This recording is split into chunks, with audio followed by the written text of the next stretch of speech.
É o Evangelho segundo Jesus, a alegria dos homens. Ele que nos ensinou que a sua alegria em nós é a nossa força.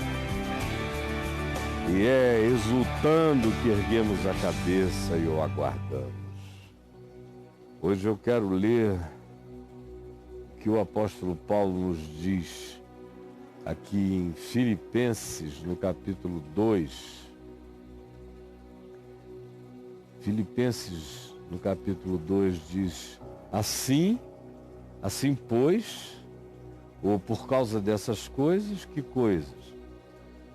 Que Jesus não julgou como usurpação ser igual a Deus, antes a si mesmo se esvaziou, tomando a semelhança de servo, tornando-se em semelhança de homens, e reconhecido em figura humana, a si mesmo se humilhou, tornando-se obediente até a morte e morte de cruz, pelo que também Deus o exaltou sobremaneira e lhe deu o nome que está acima de todo nome, para que ao nome de Jesus se dobre todo o joelho nos céus, na terra e debaixo da terra, e toda língua confesse que Jesus Cristo é o Senhor, para a glória de Deus o Pai.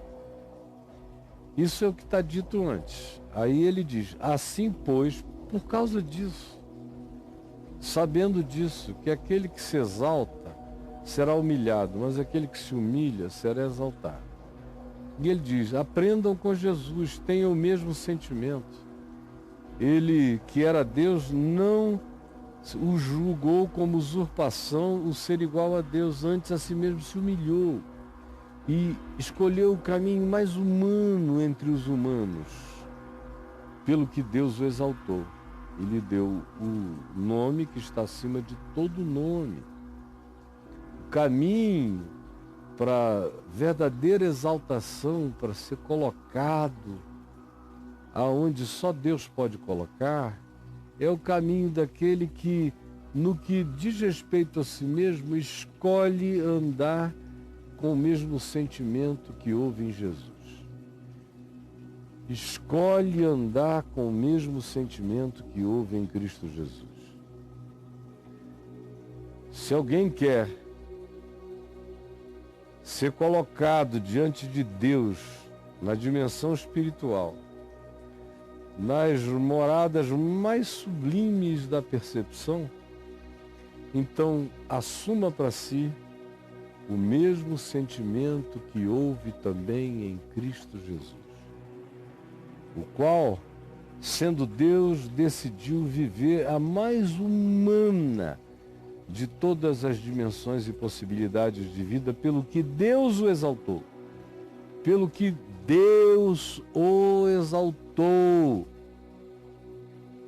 Assim, pois, sabendo disso, aprendendo com isso, tendo essa referência, sendo motivados por essa motivação e tendo essa garantia de que aquele que anda como um ser humano entre os humanos e que não busca se exaltar nem se divinizar ou se superiorizar entre os humanos, esse é aquele a quem Deus exalta sobremaneira. Assim, sabendo disso, entendendo que o princípio é este, meus irmãos amados, Paulo diz, como sempre me obedecestes, me entendestes e crestes que eu não estava dizendo tolices, sempre estive dizendo aquilo que pode fazer vocês crescerem. Portanto, agora, não só na minha presença, mas neste momento, inclusive na minha ausência, quando eu escrevo uma carta, levem a sério o que eu estou dizendo. Portanto, tudo que eu estou dizendo tem a finalidade de levar vocês a desenvolverem, a expandirem a salvação. Aí você pergunta, o que é expandir a salvação? É ir aumentando a nossa gradação até que a gente fica na suíte master, na suíte presidencial, do edifício celestial mais elevado da Dubai, da Nova Jerusalém. Não, isso é para idiotas. No reino espiritual, as coisas que são elevadas diante dos homens são tolas diante de Deus. A gente está falando de coisa eterna, não dessa brincadeirinha da fantasia palhaçada dos homens imbecis. Não. Desenvolver a salvação tem a ver com desenvolver a humanidade.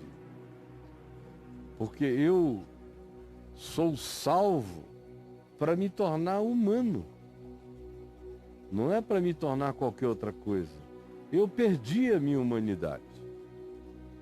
Eu tenho lampejos dela. Mas ela murchou na alma humana. Paulo diz que ela morreu em muitas dimensões. Na dimensão do espírito, por exemplo. Porque eu sou um espírito que tem um corpo. Portanto, a minha humanidade mais profunda é espiritual e não físico-animal. E Paulo diz que na dimensão espiritual nós estamos mortos até que sejamos ativados pela palavra da vida, pela palavra eterna, pela palavra que desperta, que acorda, que levanta o que dorme, que o põe em pé e que o ressuscita, o regenera, o recria. A partir dessa nova esperança, faz do indivíduo um novo homem, uma nova criatura. Então, desenvolver a salvação não é aumentar a poupança de natureza galardoadora, como se Deus fosse um pagador de prêmios patéticos. Galardão não são quantificações, o galardão são percepções, são qualificações de percepção, de modo que quanto maior seja o galardão, maior é a percepção, maior é o usufruir do inexplicavelmente para além de todo código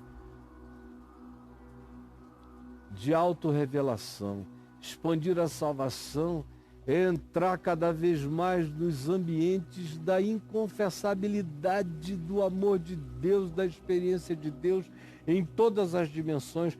Desenvolver a salvação é desenvolver a humanidade, é desenvolver a mente, é desenvolver a racionalidade, é desenvolver a sabedoria, é desenvolver o autocontrole, é desenvolver a decisão do amor, é desenvolver a decisão do perdão, é desenvolver a decisão da caminhada em verdade simples e justa. Desenvolver a salvação é desenvolver a solidariedade, o acolhimento, a misericórdia, a inclusividade. Desenvolver a salvação é crescer para se tornar tudo aquilo que, fazendo exercício muscular, você não alcança.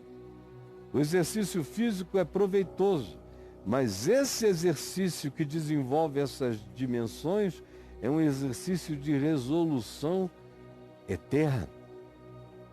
Se você malha e para de malhar, você decai. Agora, esse exercício espiritual, mental, psicológico, emocional, que subordina todas as coisas à consciência e que é o que faz crescer da musculatura espiritual, psicológica e poder para nós, isso acontece pela via dessa decisão de que eu só me expando se a minha humanidade se expande. Não existe ninguém grande com a humanidade encolhida. O indivíduo pode ser rico, poderoso, dono do mundo, mas tem a alma do tamanho de um caroço de quase coisa nenhuma.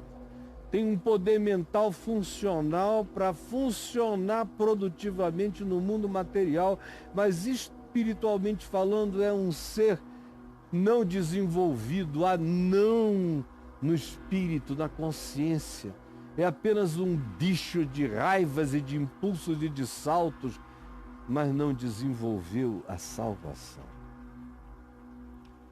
desenvolver e expandir, porque a salvação é a plenificação da minha humanidade, e desenvolver a salvação é ir plenificando cada vez mais a minha humanidade.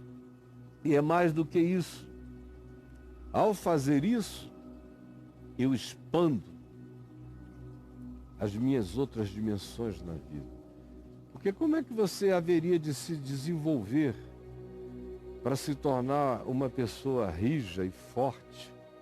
Não porque se tornou indiferente, mas rija e forte, sendo solidária, amorosa e compassiva. Como é que você desenvolve? A não ser desenvolvendo a salvação, desenvolvendo o conceito, a expansão, a promessa do Evangelho na sua vida como prática. Só assim eu pratico, só assim eu me exercito espiritualmente. O exercício espiritual é a prática do Evangelho aplicada ao mundo, onde o meu próximo será amado, acolhido, respeitado, reverenciado. Ao mesmo tempo, ele é a minha tentação, é com ele que eu aprendo a ser manso. Quando ele é um estúpido, é com ele que eu aprendo paciência. Quando ele é um tardo de coração para aprender as coisas, é com ele que eu aprendo a me dilatar em misericórdia. Quando ele é tão medíocre que não dá nenhuma satisfação estar com ele, para estar com ele, eu tenho que crescer para incluí-lo, senão eu fujo dele.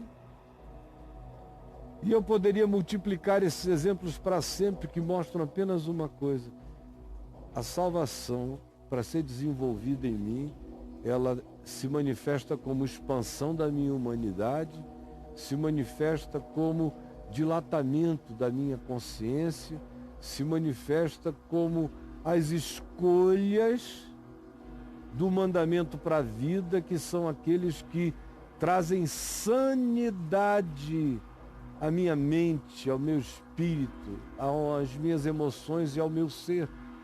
Desenvolver a salvação, portanto, não é dar a você nenhum tipo de conhecimento doutrinário repetitivo, que qualquer ente que aprenda a repetir, repete.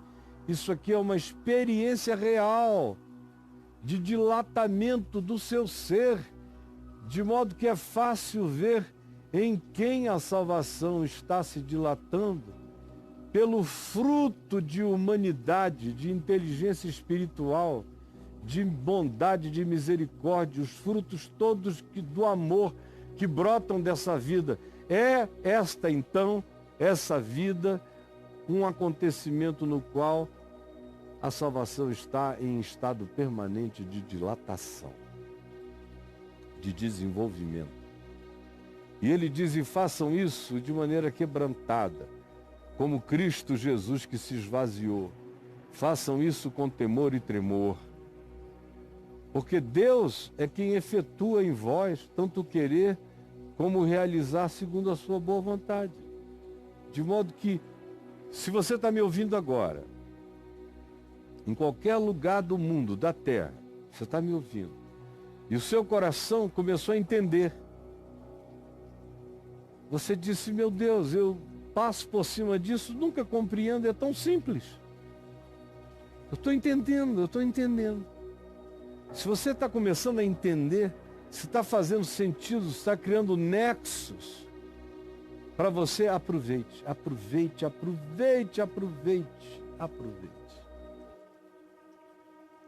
Porque é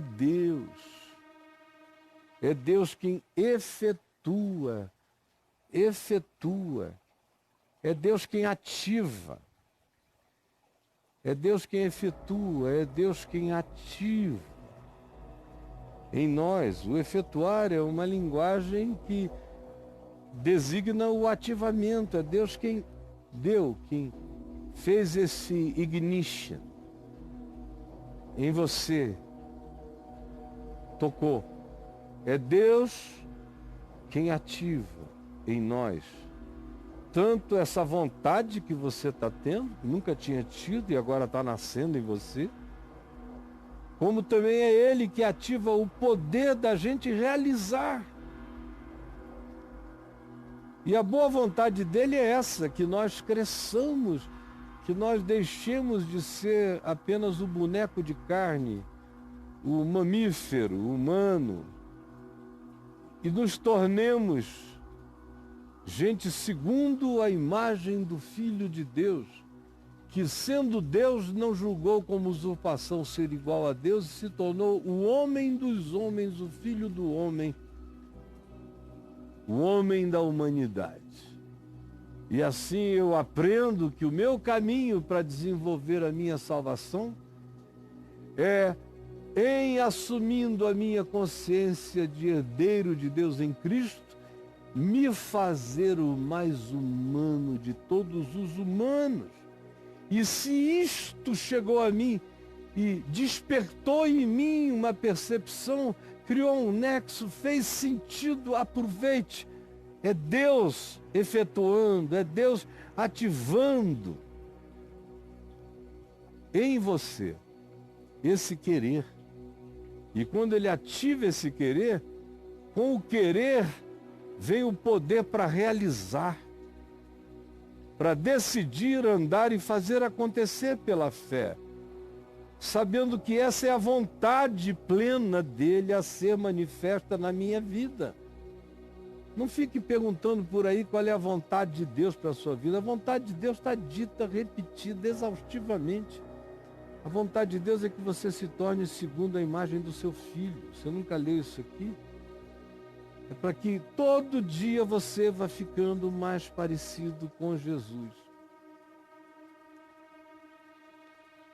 Interessante como a vida vai crescendo e se dilatando. E quando eu comecei a pregar, há 46 anos atrás, eu jejuava 4, 5 dias, decorava o livro da Bíblia que eu ia nele pregar, eu decorava o livro inteiro, repetia milhões de vezes. Podiam me desmaiar que eu pregaria. E eu tinha muitas atenções para o povo, ou para o que estava acontecendo no país ou na semana. Eu tinha todas essas preocupações de contextualização. Eu tentava botar a mensagem dentro de um padrão homilético, que é um padrão de organização da comunicação segundo o modelo homilético presbiteriano. E eu fazia as coisas que na minha infância na fé me tinham ensinado e eu fui praticando por muito pouco tempo. Logo eu fui vendo que eu tinha que ter liberdade, espontaneidade, fui jogando tudo para o alto. Mas ainda assim eu ainda pensava muito no que eu iria dizer, em como eu iria dizer, se eu iria usar alguma ilustração para melhor aprofundar a compreensão.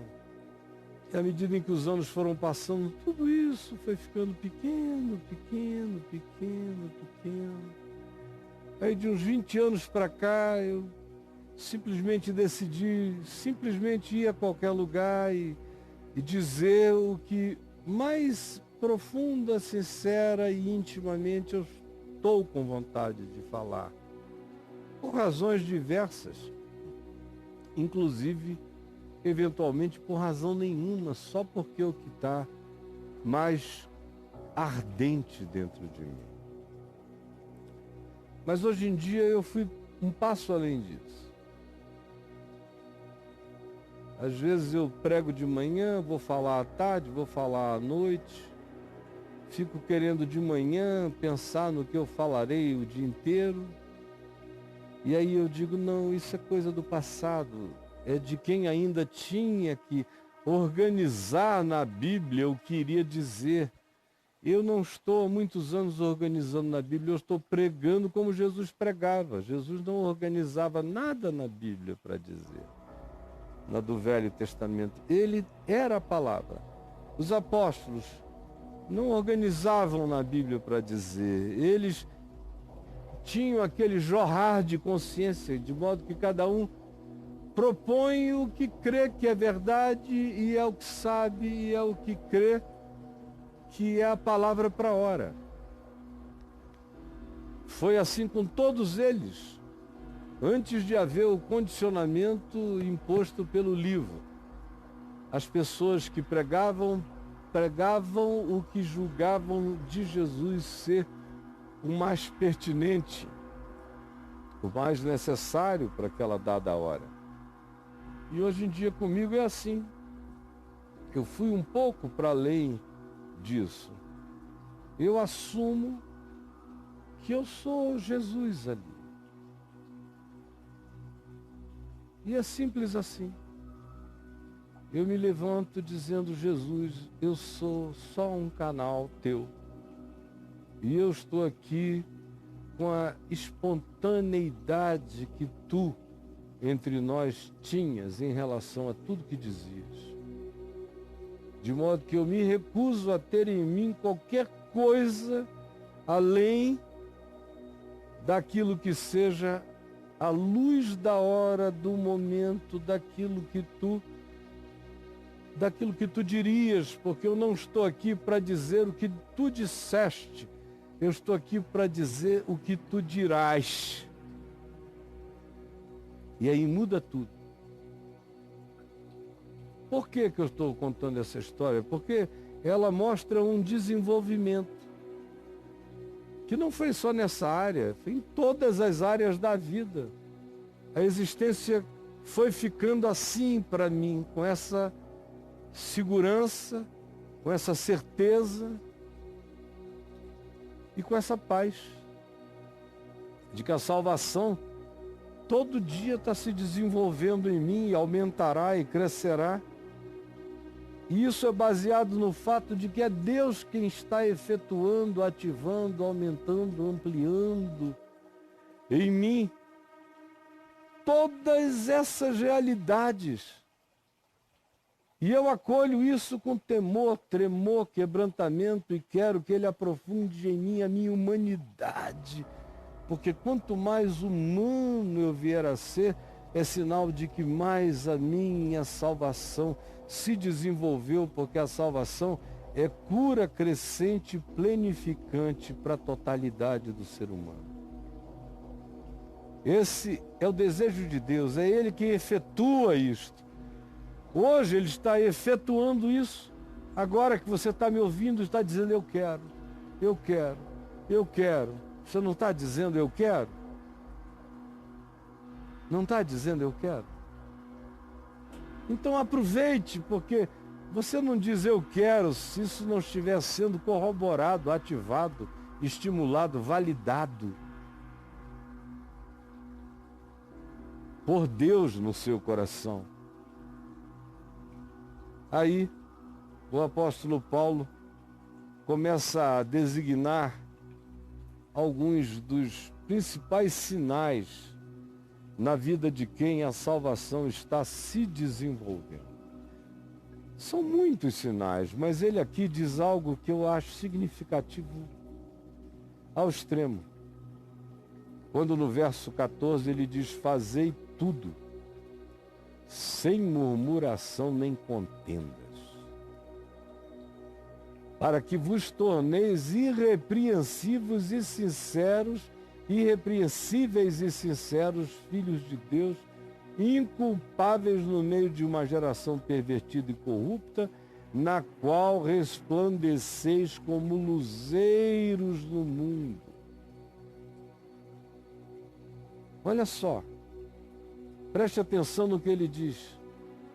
Vos torneis irrepreensíveis e sinceros, filhos de Deus, inculpáveis, no meio de uma geração pervertida, doente, corrupta, na qual resplandeceis como luzeiros no mundo. E o que nos coloca na vereda disso, de assim nos tornarmos? Ele diz que é no desenvolvimento da sua consciência, da sua salvação, tire aquilo que pode ser o bloqueio definitivo para que você não cresça, não se expanda, não se dilate, para que o Evangelho não realize em você o bem prometido. Porque se você praticar essa negatividade que eu vou anunciar, isso bloqueia o processo inteiro. E que negatividade é essa?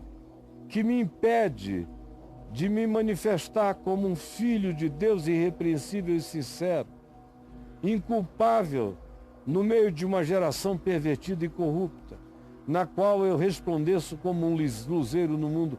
O que pode bloquear isso? Impedir mais do que qualquer outra coisa esse crescimento, esse ativamento na graça de Deus. É o que Paulo diz aqui: fazei tudo. Tudo. Tudo é tudo. É não criar nenhuma cláusula de permissividade para aquilo que ele vai anunciar. De modo que ele diz: fazei tudo, não há nada a ser deixado de fora. Isso é para permear tudo. Fazei tudo sem murmurações e nem contendas. Eu sempre achei isso extraordinário. Porque à medida em que você vai vivendo, você vai vendo que o que mais impede uma mente, um coração, de crescerem em Deus é a murmuração e a contenda. Mais do que qualquer outra coisa no deserto, quando o povo de Israel atravessava o deserto por 40 anos, mais do que qualquer pecado, e eles pecaram muito, mas nenhum deles foi mais avassalador para deixá-los andando e correndo atrás do rabo por 40 anos do que a murmuração. Em 1 Coríntios 10, há uma lista de 4, 5 coisas que atrapalharam a eles no caminho, e no meio delas está lá a murmuração e contenda. Você veja, Moisés não entrou na terra prometida porque falou irrefletidamente, porque jogou a amargura dele na forma de uma confrontação cheia de espírito de contenda, de raiva. O Senhor tinha dito: fala a rocha e ela dará água. Ele estava com tanta raiva que ele pegou a vara dele, deu 3 vezes na rocha: sai água daí, com raiva. E aí não entrou, não se expandiu para entrar na terra. Fazei tudo sem murmuração e nem contenda. Esse espírito de murmuração e contenda é um negócio que acaba com qualquer graça de Deus no coração da gente. Aquele que murmura é ingrato. O que é ingrato não acolhe a graça. Só é grato quem acolhe a graça e responde a ela com gratidão. Então, quem murmura não é grato. Quem não é grato não recebe graça. Quem não recebe graça não aprende a perdoar. Quem não aprende a perdoar vive para murmurar. Quem vive para murmurar vai provocar ódio, contenda, resposta, reação, guerra, inimizade, antipatia. Azeda o espírito, contamina o ambiente, é um ente radioativo daquilo que destrói a alegria de viver. A murmuração e a contenda acaba o casamento, acaba o relacionamento, faz você perder o emprego ou não ser levado a sério na sua profissão se você é um ente de murmuração, contenda, se você dificulta a vida para você e para todo mundo. E o interessante é que Paulo diz: se você entra nesse molde, a salvação não se desenvolve, não tem como ela crescer num coração tomado por murmuração ingrata, negatividade, coitadismo, autopiedade zangada, magoada para com a vida. Como a salvação vai se desenvolver em quem tem esse olhar, essa atitude? E que por causa da murmuração engendra contendas, Não adianta, você pode passar a semana de joelho, orando e jejuando. Mas como diz Isaías 58, você pode se tornar um ser que inclusive jejua para contendas. Jejua pedindo a Deus que cumpra o seu desejo caprichoso de vingança contra os seus inimigos. Esse homem não receberá de Deus nada, mas receberá uma boa unção de malignidade do inferno. De Satanás o ungirá. Você está brincando com a sua murmuração, ou dizendo, não, é só nessa área aqui que eu vou murmurar.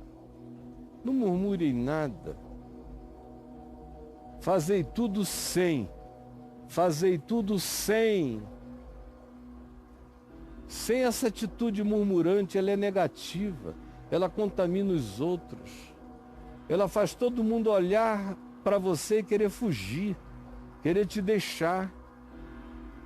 Se alguém te vê, se esconde. As oportunidades fogem de você. Os bons negócios fogem. As boas pessoas se afastam. Uma pessoa assim só atrai os idênticos e fica mais amargurada. E existe com espírito contencioso, desconfiado. Tudo vai dar errado. E graça nenhuma vai crescer em você. Nenhum carisma, nenhuma luz, nenhuma simpatia, nenhum poder de atratividade. Você não vai ficar só insignificante, você vai ficar significativamente horripilante. E aonde você estiver, um problema vai aparecer. Você vai arranjar algo para desenvolver. A salvação você não desenvolve, você desenvolve murmuração, contenda e toda sorte de coisas ruins. Não façam isso, porque não há como vocês darem testemunho de irrepreensibilidade, de sinceridade, como filhos de Deus inculpáveis no meio de uma geração pervertida e corrupta, na qual resplandeceis como luzeiros, se vocês forem filhos da murmuração e da contenda. Não será possível, sendo filho da murmuração e da contenda, desenvolver nada disso. Nem tampouco preservar a palavra intacta em vocês. Não existe evangelho possível para ser mantido de maneira ativamente frutuoso na nossa existência, se você é um ser de murmurações e de contendas. Que boa nova pode crescer em você se a sua atitude é essa, se o seu espírito é esse, se você dá razão à sua murmuração e à sua contenda em praticamente tudo que faz. A palavra de Deus não é preservada, a palavra da vida, o evangelho, vai se apagando, não produz fruto em você. E aí Paulo diz, e eu, que sou quem estou pregando e ensinando, quando vejo todo esse ensino, não desenvolver a humanidade de vocês, de modo que vocês se tornem como o Filho do Homem, como Jesus Cristo o homem, como Filho de Deus. Essa é a vocação, é crescer na direção dessa semelhança, dessa absorção de Deus em mim e de mim em Cristo. Se eu não andar e caminhar na decisão desse compromisso, que se estabelece como uma escolha e se firma como uma decisão cotidiana, até que se transforma num processo natural dentro de nós, fazendo a salvação se dilatar, expandindo a minha humanidade para além do que eu jamais sonhei, pensei ou esperei. Para que isso aconteça, eu preciso preservar a palavra da vida em mim, que é para que no fim a coisa toda não tenha sido em vão. Porque a desgraça é essa, é que o evangelho é vão na maioria das vidas das pessoas. Meu Deus, eu conheço gente que decora isso aqui tudo, mas vive cheio de murmuração, de contenda, de raiva, de ódio, de antipatia, de malquerência. Aí não tem como você crescer, meu filho. A gente pode colocar você na melhor faculdade, dar os melhores cursos, você vai ser sempre um ente atrofiado. Você pode aprender a fazer cálculos físicos sofisticados, mas a tua alma, a tua mente e teu espírito serão sempre atrofiados. Você pode ser intelectualmente funcional, mas espiritual e psicologicamente um ser nanificado. Uma nanocriatura que nunca cresceu, que nunca se expandiu. É aquele filho de Deus que a gente diz que é filho de Deus, porque no coração que não julga ninguém, a gente diz que é filho de Deus, mas procura um fruto e não acha. Só encontra murmuração e contenda. E essa vida se torna vã. E de quem creu que essa existência dessa pessoa podia dar algum fruto, para esse que teve essa esperança, a frustração é grande. Como Paulo diz, para que não aconteça de que eu veja que corri em vão e de que eu me esforcei inutilmente na vida de vocês, porque tudo que eu trouxe de palavra de revelação para expandir a altura, o comprimento, a largura e a profundidade, e o amor de Cristo que excede a todo entendimento, isso nunca será possível se a sua vida for adubada com murmuração, contenda e negatividade. Eu fico por aqui perguntando a você se o melhor tempo da sua vida é o que você se lembra no passado. Eu observo que provavelmente 95% ou mais dos cristãos que eu conheço, toda vez que você fala em dias de felicidade no mundo espiritual e pessoal do indivíduo, ele sempre se remete para um tempo passado, normalmente na hora da conversão e no primeiro ano ou segundo, quando ele estava naquela alegria de ter encontrado algo e alguém que mudariam completamente a sua vida. Aí logo depois ele começa a ser feito líder de célula, de grupo, de classes, de escola, de ensino. Aí ele é ordenado obreiro, diácono, presbítero. Depois encasquetam de que porque ele se comunica bem como um camelô, ele pode ser feito pastor. Mas você encontra com ele 20 anos depois e você percebe que ele está cheio de manhas, de cacuetes, de vícios da malandragem profissional dos pastores, cheios de manias, maneirismos, tapumes, proteções, escudos. Você olha e você não enxerga a pessoa. Tem um personagem ali, mas não tem mais gente. E todas as histórias que essa pessoa conta sobre o melhor de Deus na vida dela produz uma remetência para o passado, para o primeiro amor, assim chamado, porque hoje, honestamente, o que sobrou nessa vida é a murmuração, é a contenda, é a chateação, é a cobrança, é a ganância, é o quero mais, é a comparação, é a inveja, é a ira, é a facção. Ele se tornou uma figura eclesiasticamente conhecida e famosa, espiritualmente morta. O Evangelho não produz um fruto novo nessa vida. Você olha E você vê apenas um boneco que decorou passagens bíblicas, só decorou e repete. É um androide, mas não tem gente crescendo, não tem luz no olhar, não tem comunhão com Deus se expandindo, não tem humanidade melhorando, não tem graça, carinho, misericórdia, afetuosidade, não tem Cristo sendo visto no indivíduo. São pessoas que no máximo falam o nome de Deus e de Jesus, mas você não vê nenhum brilho da face de Cristo neles. Nenhuma ternura de Jesus, nenhum olhar de Jesus, nenhuma compaixão de Jesus. O Evangelho não está se desenvolvendo, a salvação parou.